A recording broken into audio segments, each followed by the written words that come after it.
Dear students, this is a first chapter of second year physics, that is electrostatics. Electrostatics is the study of electric charges at rest. Static means rest, so charge must be at rest. If charges are in a motion, then they produce a current, and we will cover it in a separate chapter, that is current electricity. So here in this chapter of electrostatics, we will study what is electric charge, what are its properties, provided condition is that the charge must be at rest. Let us start with the first topic, that is electric charge. When I talk about electric charge, I sure you think of charging your mobile phones, your laptop, your battery, because we use the term charge in our day to day life.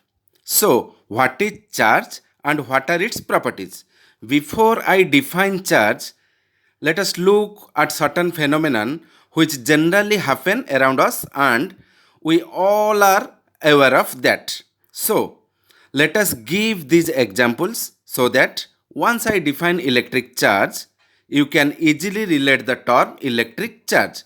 First example, sometimes on birthday parties, you are using balloons, colorful balloons, and stick them on the walls by using sellotapes. Many times, you may observe that instead of using sellotapes, we just rub the balloon with our cloths or hairs and stick them on the wall. I think it is a very common example we all have come across. So, we can say the balloons becomes electrically charged when we rub it on our cloth or hair. Another example is that if your hair is dry, you comb your hair and immediately you take the comb near some bits of papers, then what happens? The bit of papers are attracted towards comb. That means a force is developed inside the comb so that it can attract the bits of papers. Third example, we feel comfort with cotton dresses rather than nylon cloth, because it may attach to our body skin and we feel like a spark. This is electrostatic cling. Cling means hold on tightly. So, electric charge is the root cause of all these forces. What is the definition of electric charge? Electric charge is a characteristics developed on a matter due to which it can apply a force on other particles. So, what is the basic condition? How a body will be electrically charged? The basic condition is that charge is carried by material or matter. Charge is carried by material or matter. So, no matter, no charge. Electric charge is a scalar quantity, and the SI unit of electric charge is coulomb, capital C. So, how a body will be electrically charged? Answer is, the oldest method of charging a body is through rubbing or charging by friction, that is called frictional electricity. When glass rod is rubbed with silk, then it is electrically charged. What is the proof? Proof is it attracts papers. Again, same thing is done by another glass rod and it also attract papers. But when we bring both the charged glass close to each other, we expect that it will attract each other, but we find it repels each other. So, what is the nature of electrically charged body? It is attractive or repulsive. Here, both are having electrically charged. That means glass and plastic both are electric charged. But why one pair is attracting and another pair is repelling each other? One type of electric charge cannot express two types of characteristics. One electric charge can show one property, but here there shows two types of properties, that is attractive and repulsive. So there must be two types of charges, and we concluded from the experiments that like charges repel and unlike charge attract each other. So, if there are two types of charges and we should give their name. So, this name was suggested by Benjamin Franklin and he named these two charges as plus and minus. That means positive charge and negative charge. This was a very strange name. So far, people were putting the names either due to their properties like oxygen, nitrogen, hydrogen, or due to the name of scientists. That means Faraday's, Newton, Joule, etc. But here, what he has given the name plus and minus. What strange type of name is this? Why this is given? When we add hydrogen with oxygen, we get something that is water.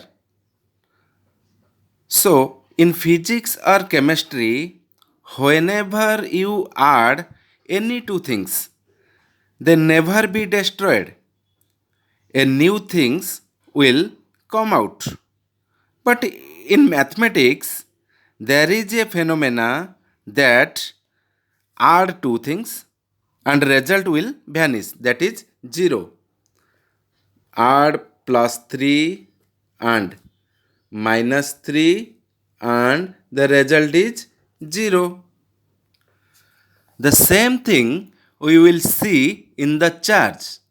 We charged a glass, we charged a plastic and both are lifting the papers because it has some force. But when we touch them with each other and again separate them, after separation, the glass rod and plastics both are not capable to attract papers because they lost their properties and the charge is 0. So, addition of charges follows the rules of mathematical addition. So, given the name plus and minus. So, the charge is given the name plus and minus, positive and negative. So, how much will be the charge on a material? Answer is a very large number of charge can be created on a body.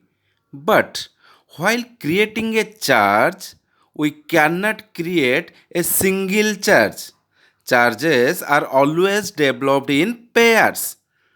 That means if we rub glass rod with silk, then if 1000 number of positive charges are created on the glass rod, then equal number of negative charges are created on the silk, because it always creates in a pair.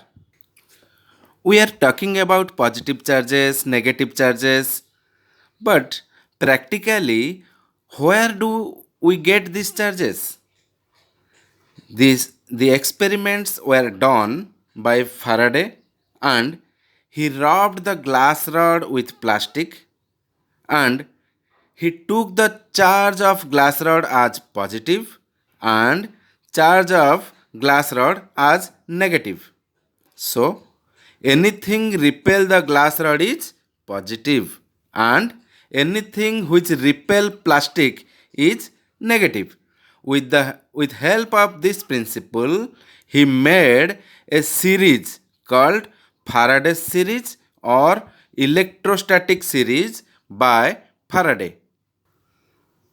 Here there is a series which are arranged in such a way that if any of two are rubbed together, the substance occurring earlier will get positively charged, while that occurring later will get negatively charged.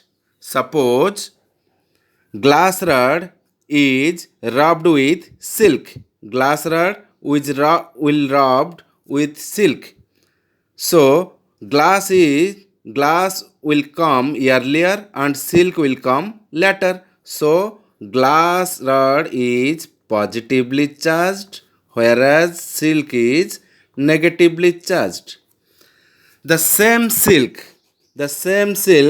when it will rub with resin or plastic, then silk will become positively charged, whereas resin or plastic will become negative charge.